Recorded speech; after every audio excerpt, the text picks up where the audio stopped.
What's up mga kagang? It's us, Bagang Podcast! Welcome sa aming podcast kung saan walang expert, walang degree, at punong-puno ng karanasan. At maraming opinion na hindi naman hinihingi. So, ang topic natin today is tinatawag natin gender roles at stereotypes. AKA, bakit parang kasalanan maging sarili mo? So, di ba, mapababae ka man, mapalalaki ka, bakit parang galit na galit ang lipunan kapag nagpapakatotoo ka?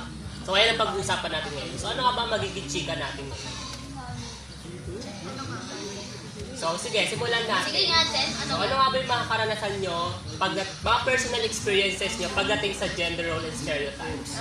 Well, Sige. pagdating sa akin sa mga personal experiences, parang alam niyo yun, lahat ng tao merong say. Sa kasuotan mo, sa kung kahit naglalakad ka nga lang, yung nasasabi na sa'yo agad yung tao. Diba? Parang mapapansin niyo lahat ng nasa paligid yung mga judgment. Sa mga pananamit natin, no? Yes. Parang laging merong standard kung paano dapat manamit ang isang babae. Tama ba yun? Agree tayo. So, sino pa gusto mauna sa atin mag-share ng karanasan nila? Ay, ako agad. Bata pa lang ako, sinabihan na ako na ang lakas-lakas ng boses mo. Anong magagawa ko? Nature ko na yun eh. So, naka-install na yun, bata pa lang ako. Ay, taray, Play Store. Oo, ate! Bata pa lang ako. Install yung boses ko. Hindi siya dinadownload. So, agree ba kayo? Guys, agree ba kayo na dapat kapag babae, Mahina lang daw, mahina mahindi. boses, mahina, gano'n? Disagree! Disagree. Disagree tayo dyan. Disagree. Paano kung? Hindi ka magiging Maria Clara. Tama. Bini-bini? So, sino pa? What about you, Pipay? Ano ba ang mga naranasan mo about this stereotyping? Ano, di ba, syempre, ako, educator, na nung tawag dito natin, field study, tsaka practice teaching, ayan. Syempre ako, as a teacher, naka-public kasi ako sa Facebook. Nagmamiley ako, yung kasuotan ko, yung mga parang paglalaki, ganyan. So, yung mga estudyante ko, syempre yung mga estudyante mo, di may iwasang i-stalk ka. So, pag nakikita nila yung miley ko nga na gano'n, na parang boyish, nasa isip agad nila, tomboy ako. So, nung one time, pumasok ako, biglang pumunta sila sa room ko. Sabi, ma'am, tomboy ka ba? So, parang gano'n, kapag panlalaki na yung suit mo, kailangan to, ka na agad, tomboy ka. Nag-define ka agad. So, up until now pa rin pala, makikita pa rin natin yung mga ganung mindset. Oh, sino pa gusto mag-share? Oh, ako naman. So, syempre, nakikita naman yung nagsasalita sa ating podcast ngayon. Marami nagsasabi na, nung bata pa, bakla ka ba? Bakit ganyan ka magsalita? Or even yung mga lalaki nga na straight sa sabihin pag malambot. Pag nakita na medyo madahan-dahan yung salita, bakla ka ba? Eh, bakit ba dapat maton ang boses mo? Dapat malaki. Ganun ba dapat? Like, hello, kamusta ka? Ganun ba? Hello, kamusta ka dyan, tol? Paano tayo totoo ikaw? Paano tayo totoo ikaw? Ano, like, hello, this is me. Si Self ba yan? Si Oh, Self? hindi ka magsasabi, Raul! Wait lang, may nananahimik. How about naman Mami Pao? Ano mga karanasan mo about stereotypes? Actually, meron ako yung pag uupo ka, yung tipong itataas mo na yung paa mo, tapos biglang may lalapit sa'yo, isa sa mga, pwede sa mga parents mo, or mga kaibigan, mga kamag-anak mo na sasabi, ganyan kung kababae mo tao, ganyan ka umupo. Hala, ako same. Isa kasi di ba parang may time na kapag kumakain tayo, parang ang komportable tayo na nakataas. Oo, tulungan. Agree tayo. Tapos papaluin pa yung ano mo, Agree. tapos papaluin pa yung paa mo, ibaba mo nga yung kababae mo tao. Kadalasan yung mga ganyan sa mga elders natin, sila yung madalas pumupuna. Tsaka sa babae ka, maayos kang pumupuna. Tama, tsaka sa, kunyari, uuwi ng gabi yung mga babae, sabihin ka, babae mong tao, gabi ka umuwi. Bakit? Lalaki lang ba pwede umuwi ng gabi? Kaya ko rin naman yung sarili ko. Ay, uwi pa yan ng babae. Diba? Tama. Nakakainis. Mabuti na lang, bakla. Paano pag tomboy? Bakit nila oorasan yung pag-uwi ng babae? Paano kung yung isang babae is hardworking mom or hardworking na student? Ay, Di paano ba? nga tayo, di ba? Late ang uwi natin. Oo nga, mga alas Kaya, na. mga tao talaga. Sinasabi ka mga pariwara. Oo na, sige, Minsan sa tama ka. Gagastos ka na sa mga negative term. Negative. So dun sa pagkain, meron din ako experience doon. Kasi nung bata ako, di ba kapag kumakain tayo, nakasanayan natin na isang kapag wala tayong tinidor na hawak, isang kutsara, tapos yung kamay natin, ginagamit din natin. yeah. Pang suporta sa pagkain. So kasi ako, ganyan ako, kunyari, kukuha ka ng ulam. Ang na-experience ko, ito totoo talaga to, hindi to gawa-gawa. Lagi akong pinipitik ng tito ko, or pag kung ano yung mahawakan, pinapalo na yung daliri ko kasi hindi daw siya paninalaki. Kasi ito lang yung ginagamit mo. Yes. Sa kamay. So parang alambot mo daw. Alambot mo, lalaki ka ba? So, pati sa pagkain may gender. Yes, pati sa lalaki talaga, may stereotyping talaga, tsaka may gender role na. So, ang nangyayari, kumakain ako na umiiyak kasi ilang beses siyang pinipilit. Paano yun? Paano yun umiiyak? Ayos mo yung sa'yo. Paano yung sa'yo? Kaya parang di ako iyak yan, te. Pero same din sa kanyang experience niya. Sa akin naman marami ako nababasag. Sige na lang ako kumagawa. Napakain yung... Malandi. Sinasabi nila, bakit ganyan daw hawak ko? Kaya nababasag. Sabi nila, doon pa lang daw amoy na nila ako. Kaya dapat sinasabi nila, lalaki. Sabi mo nga, lalaki ka. Yun, medyo hindi dapat. paano yung lalaki ako? Lalaki ako. Gano'n. Pero sila, hindi, lakas mo, gano'n, sigaw mo. Dapat fear mo daw. Hindi nga ako lalaki. Ayan, nag-start na tayo about sa family, no? Kaya, So, ano pa yung ano natin? So, bukod doon, marami pa naman. Parang sobrang general pagdating sa pamilya. Di ba nga, kapag nga 30 years old, tapos yung babae wala pang asawa, anong sinasabi? katandang ka na. Pero pag lalaki, 30 years old, wala pang asawa, wala naman silang sinasabi. Totoo. Di ba? Like, Minsan sinasabi pa nila, naghihintay pa ng tamang panahon yan, Parang pa ano na lang, para ma-settle daw mo. Mawawala ka na raw sa kalendaryo, wala ka pa rin asawa. Ano naman? meron pa Like, yan.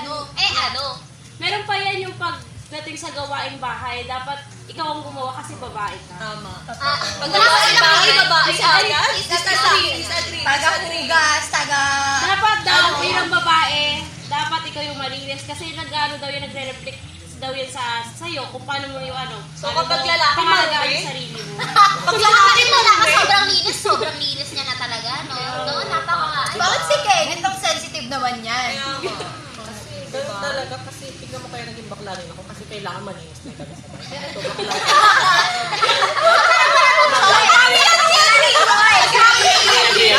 Family pala yun. So, going back nga dun sa sinabi niyo mga babaeng kapag umabot ng 30 wala pang asawa. Na parang hinuhusgahan agad kayong mga babae na parang dapat ng dalaga. Like, bakit yung minamadali? Kasama ba kayo sa maggagastos?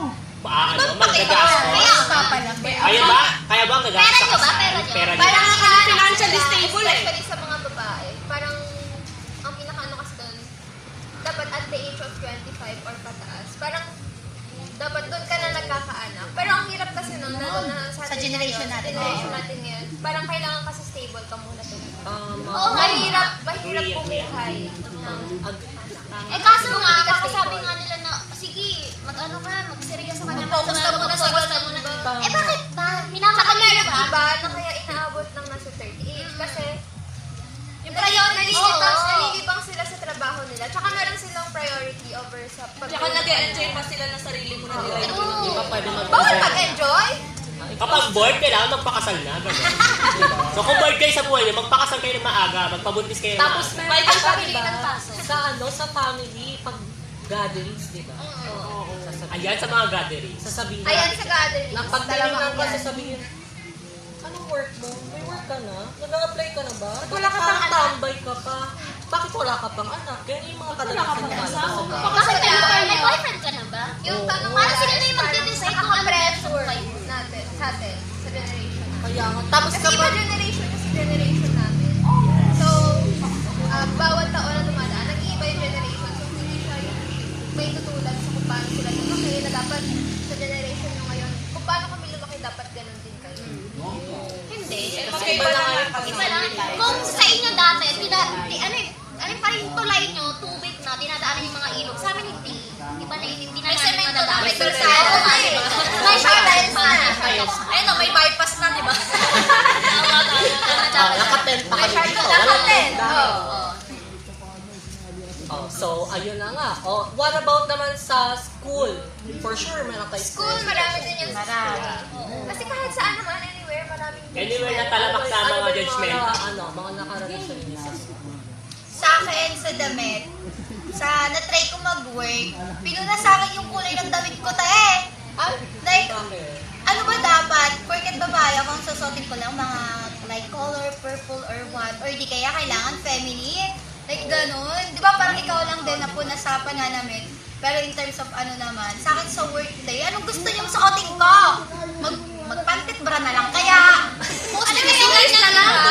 Mainit naman eh. Tsaka ano, sa schools, especially sa mga school, meron silang rules and regulations, lalo na sa paano dapat manamin ng estudyanteng lalaki, paano gupit nila. Yan, lagi pinupunayan, bawal daw may kulay buhok, kailangan ng buhok. Bawal. Hindi ko alam yung tao, hindi ko alam yung 3 by 4. 3x4. Or ano, 2x3. 3 by 4 3 talaga. by 4. 1 by 1 na lang. Gusto ko Feeling ko kalbo. Picture na lang. Feeling ko rin Kalbo heavy. na lang. Okay, mukhang kami na yung mag-aaway dito. Bawal din yung sa lalaki, may butas sa tayo. bawal to. May hita. Lalo Nakaka-affect na ba sa sa mga pag-aaral? Catholic school. Ay, naranasan ko dati sa haircut kasi di ba nga allergy ako sa hair. So, sinubukan ko siyang ipa-long hair. Pero, nag-undercut ako. Doon ako first time nasita na. Huwag kong itatali kasi nga, nasa school at nakakita. Nakakapaliwara. Oo. Ganun lang Nakakatambay din. lang. Na parang wait lang. Hindi naman dahil sa ginusto ko to or whatsoever. Or dahil lang gusto ko magpaka-boys-boyish. Kung may reason ka, ba't nagpag-uuwi? Oo, di ba? Tsaka diba, yung sa about dito sa mga dress code. Yes. Halimbawa, kapag Bakit may dress code? May school pa rin kasi ganyan. Yung talagang ano yung... grabe, halimbawa, sa lalaki pwede mag-shorts. Sa girls, bawal mag-shorts. Bawal ba?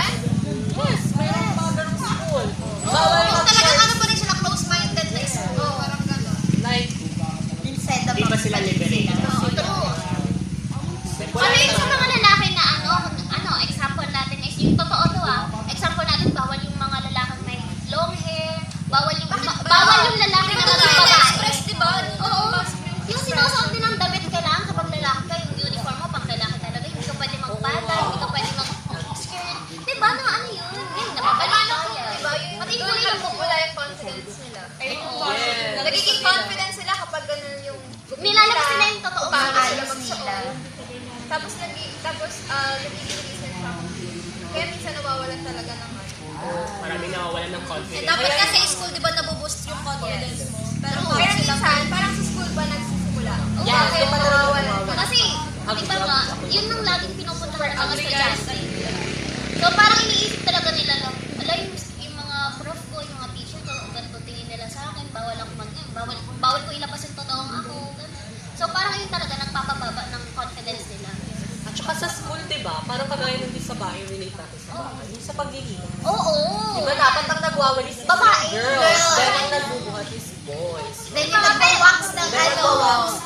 Yung pagbubuhat niya kaya natin mga babae. Diba dinidefine tayo sa mga, kunwari mabibigat. Hindi sa'yo yan. Oo, Di ba dapat, sa'yo? kasi dapat ano ka lang, Oo, Tapos parang gusto ano, mo sa mga lalaki. mahinihin ka dapat. Yung mga magluluto ka, hindi dapat babae magluluto. Bakit wala pa silang kamay, yung mga lalaki? Wala pa silang utak na mag-isip, ito isusutay ko to, ito unahin ko. Bawal ba? Bawal turuan. Tapos ito pa, kapag isa kang lalaki, tapos ang circle of friends mo puro babae. Oo. Sasabihin agad nila, bakla ka ba? Paano kung hindi pala siya bakla? pag-one ka. Eh, paano kung chick boy siya? talaga siya. Oo, chick boy siya. Parang pag chicks na yung lahat. Diba? Kapag yung babae, one of the boys, sabihin malandi. Oo. Yes. Hala, yung ano yung naisip ko eh. Di ba? Sobrang judgmental ng Nung mga high school, tao. one of the boys ako talagang, ilan ba kami? 5 kami. So, apat yung kaibigan kong lalaki, tapos ako yung nag-iisang babae. So, lagi sila talaga yung kasama ko uwian, ganyan. Tapos, syempre, yung nagiging tingin nila parang, alam mo yun, tingin nila sa'yo. At saka titig mo. Parang, no, Kasi ang isipin agad nila, isa dyan, jowa na ito. Isa Oo, dyan, hindi na ito. nawawala yung Totoo, di ba? Ay, nasa pabubukas ng mga ganyan, puro lalaki kasama eh. Totoo yan. Disagree. Usong-uso yan dati sa chismisan. Mabubuntis agad yan kasi puro lalaki. Kahit kung nasa may for the project. Uy, na-define na din sa akin yun nung ano ko, parang kabataan ko. Kasi, puro lalaki kapatid ko. Bata ka pa naman, te. Bata pa ba? ka na ba? Hindi, yung mga ano lang, yung parang LM days, high school days. So, lumalabas ako ng bahay. Ang mga kaibigan ko is kaibigan ng kuya ko sa mga lalaki. So, iniisip nila lang, oo nga, ito, boy to. Pero yung damit ko kasi is pang babae. So,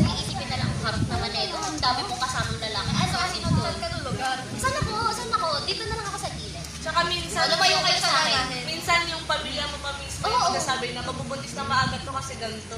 Nag-lip lang ako, bubuntis agad ng maaga. Diyos ko naman. Nakakabuntis ba? Yung maliligo ka na, may kipag-date ka na.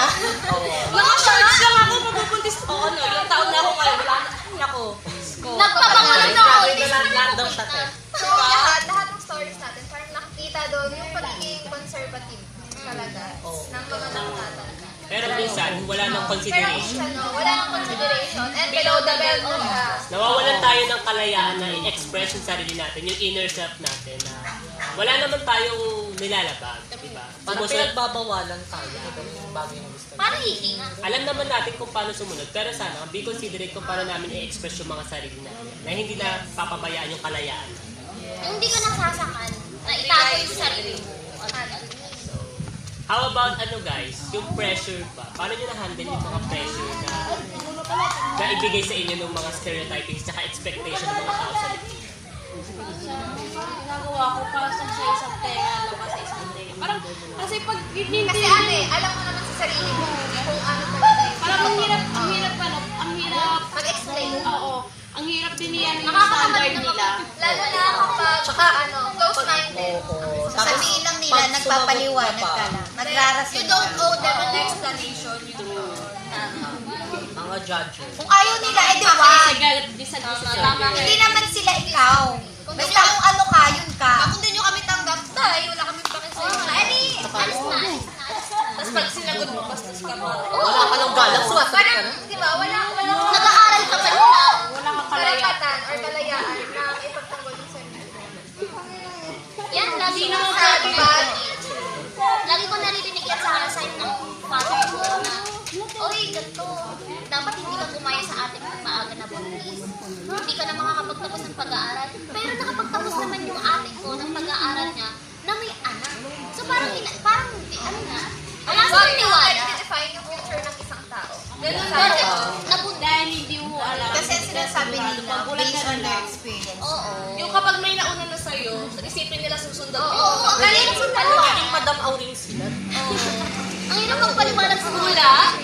Asan na yung Bola ano? Cristal. Yun, bola kristal. Pinangunahan na nila yung Para future. siyang ano yun, hindi kasi siya tama lahat na nasa iyo. Kapag nangyari, okay, for example, nangyari sa ate mo, parang siyang sakit na Virus. lahat kayo, sunod-sunod na, hawa-hawa na. Virus yard. Without knowing na in the future pala yung isa magiging successful sa buhay. Ang tama Sarili din naman kasi decision. nasa sa atin naman siguro yan Lahat. kung itutuloy ba natin ang ibigay. Pero huwag nilang i-define yung kakayanan natin. Kasi sa tao. Agree kami dyan. Tama, agree. Ayan, alam niyo na, huwag niyo kami i-define kung ano kami sa panlabas. Kung paano namin na-express yung sarili namin, hindi na mag-define kung ano kami sa future. Kami pa rin ang mag-decide doon, hindi kayo. Sino ba kayo? Yes. Don't let anyone dictate your life. So ngayon, Ano naman yung masasabi ninyo sa mga kabataan o sa mga youth ngayon na naranasan? Oo, siguro ako. Ano yung mga message? Eto, si Ma'am Jaisa, ano mapapayo mo? Kaya nga, Ma'am Joyce. Siguro sa mga kabataan ngayon, di ba nga nakikita Mga natin? kabataan. Ano Based na? on your experience Oo. ba yan, Ma'am? Yes. Yung ibang kabataan ngayon na, ang bababa na ng mga tingin nila sa sarili nila. Pero at the same time, inaangat pa rin nila yung sarili nila. Kasi nga, iniisip nila, bakit wala akong pakialam sa mga sinasabi niyo, basta kilala ko yung sarili ko. Go! Kaya, proud ako sa mga ganong kabataan na ang taas ng tingin sa sarili nila to the point na walang magda-down sa kanila kasi nga, kaya nilang iangat yung sarili nila. Wala ka na kasi may ano ko sa sarili mo. May Yes. tiwala. Let, face your fear. Oo. Harapin mo yung takot mo. O, harapin mo yung mga kamag-anak mo. Doon nakakalabas ka. Harapin mo, subukan mo. Hindi ka makaawa. Kasi hindi mo malalaman hanggat hindi hindi mo nararanasan. Hindi mo siya pwedeng matutunan based lang sa kung anong opinion o sasabihin sa inyo ng mga tao. Kaya wag na wag niyong hahayaang diktahan yung sarili niyong buhay ng ibang tao. True. Kaya labanan niyo sila. Super agree, di ba? Nakakalimutan mo yung ano eh. Parang ganito ka lang. yung mga batang viewers natin, Kanina ang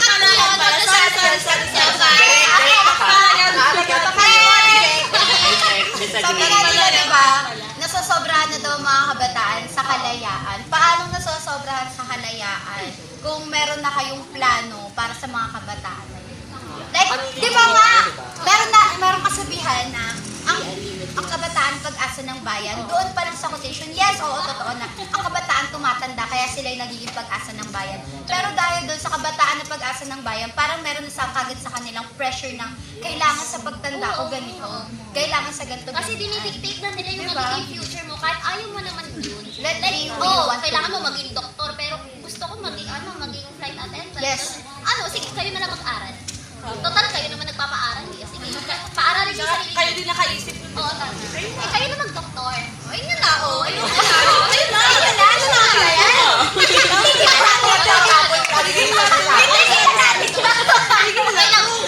Basta the highlights of this is what? Never let anyone or someone Dictate your life. dictate your Shape life your life. or shape your life. Oh, your life. Let God make way for yourself. Para hindi na ikaw. Make yourself. May God na. Okay na. May God na. Biblical na yan. Biblical na. No comment. Nakamit na boys. Oo, sa mga kabataan ngayon, magtiwala daw kay God. Yes. Kaya yun lang naman yung pinaka-parents natin na hindi talaga tayo maliligaw. Na kapag si God na. Di ba? All in, Kaya yung mga almighty. nagsasabi na sa mga Biblia, Na dapat hindi babae nyo pa ang namin si God lalaki. ah. Gusto niyang pamilya.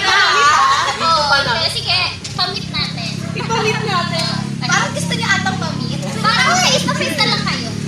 Okay, deliver na yan. Okay. Okay, that's all for today. So, ayun nga, makikita talaga natin na yung umiiral pa rin talaga hanggang ngayon. Ate mo Gender yun. roles. Sorry.